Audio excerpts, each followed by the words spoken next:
tentar explicar um pouco a complexidade de um bom tratamento de dependência química e como isso acontece. Você pega um indivíduo e você tira a droga dele, ele vai para uma clínica fazer um tratamento. Chega nessa clínica, ele entra no processo, geralmente, ele vai entrar num processo de síndrome de abstinência. Síndrome significa conjunto de sinais e sintomas. Esse conjunto de sinais e sintomas acontecem devido à retirada da substância. Esses sinais e sintomas, eles são, muitas vezes, insônia, irritabilidade, taquicardia, ansiedade generalizada,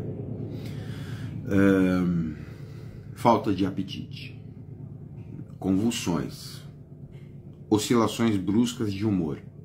Logo, esse indivíduo ele precisa estar em uma equipe multidisciplinar que tenha um psiquiatra. Por quê?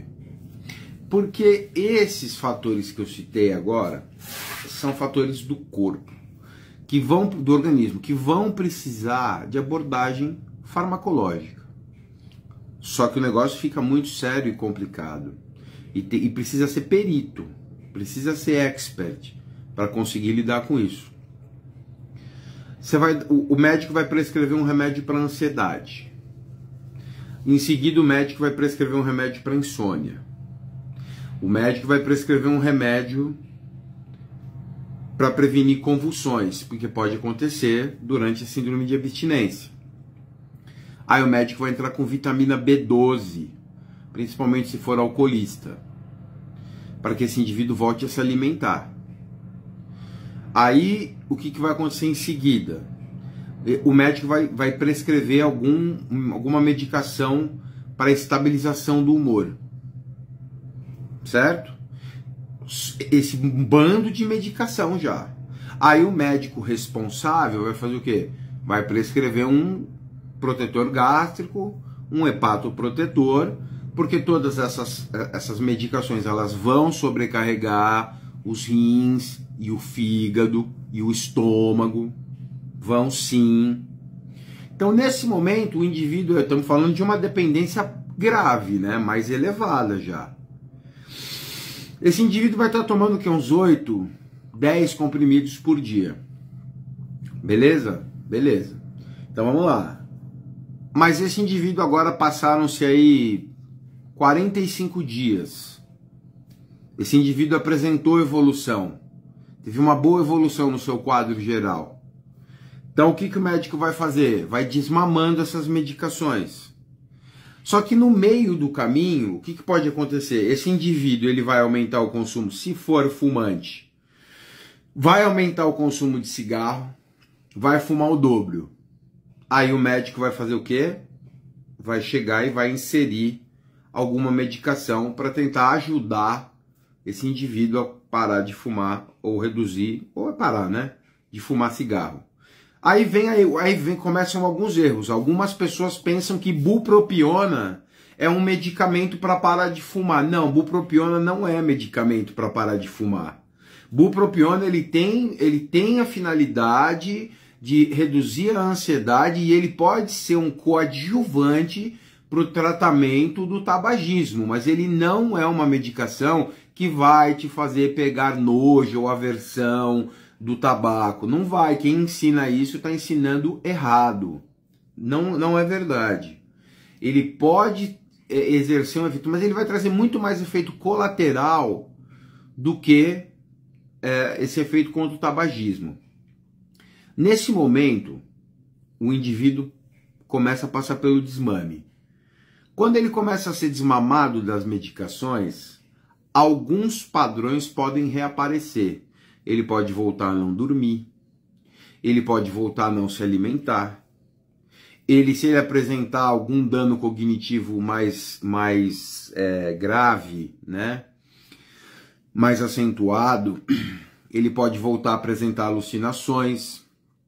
A gente chama isso também de transtornos delirantes persistentes, que é alguma coisa dentro do espectro da esquizofrenia, como alucinação auditiva, visual, tátil, enfim, olfativa, gustativa. Ele pode apresentar, geralmente vai ser alucinação auditiva ou visual. Ele pode apresentar, conforme tira o remédio, isso pode voltar. Então esse indivíduo ele vai ter problema. E aí o que o médico tem que fazer? Retornar com a medicação. Para conseguir manter esse indivíduo equilibrado novamente. Para que a equipe terapêutica consiga fazer terapia. Então, se você não tiver uma boa... Em casos graves, eu estou falando isso de casos graves de dependência química. Isso aqui eu estou falando de um caso grave.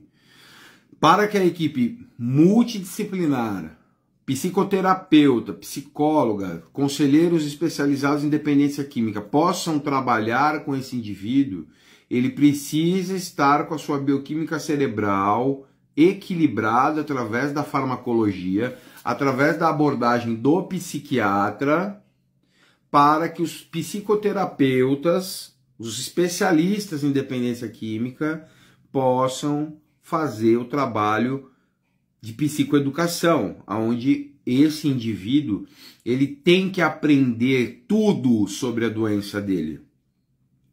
Ele tem que aprender o que vai acontecer com o corpo dele se ele recair, os riscos que uma recaída traz, o que acontece com o coração no momento que o indivíduo toma um copo de álcool, o que acontece com o pulmão no momento que ele dá um trago numa pedra de crack.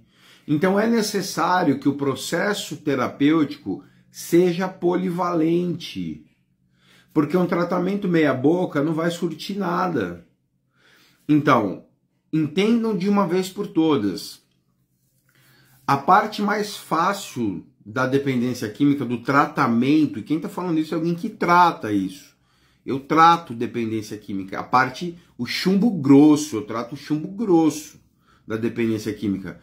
Tirar a droga é a parte mais fácil. Agora, você ajustar esse indivíduo, que já tem alguns desvios cognitivos mais importantes, mais complicados, você ajustar esse indivíduo e fazer com que ele permaneça sem droga através do gerenciamento emocional, do trabalho cognitivo-comportamental, dentro da questão racional e emotiva, ajudando esse indivíduo a lidar com tudo que ele sente, ajudando esse indivíduo a mudar, muitas vezes, as crenças que ele tem, mudar a autoimagem, a forma como ele se vê. Todo esse trabalho requer muita perícia. Então não é só ficar balangando o beicinho em vídeo de TikTok, de WhatsApp, de YouTube, porque isso não ajuda em nada. Então a gente tem que ser eficaz, a gente tem que abordar o paciente, e todo o tratamento para dependência química tem que atender a todas as necessidades do indivíduo e não somente ao problema mais evidente, que é o uso compulsivo de droga. Tá? Esses são os 13 princípios do NIDA. Depois pesquisa lá, 13 princípios do NIDA, tá? Que é o Instituto Nacional de Tratamento de Álcool e Drogas. Pesquise isso para você saber como tem que ser um bom tratamento de dependência química, porque assim você jamais será enganado por nenhum pseudo profissional.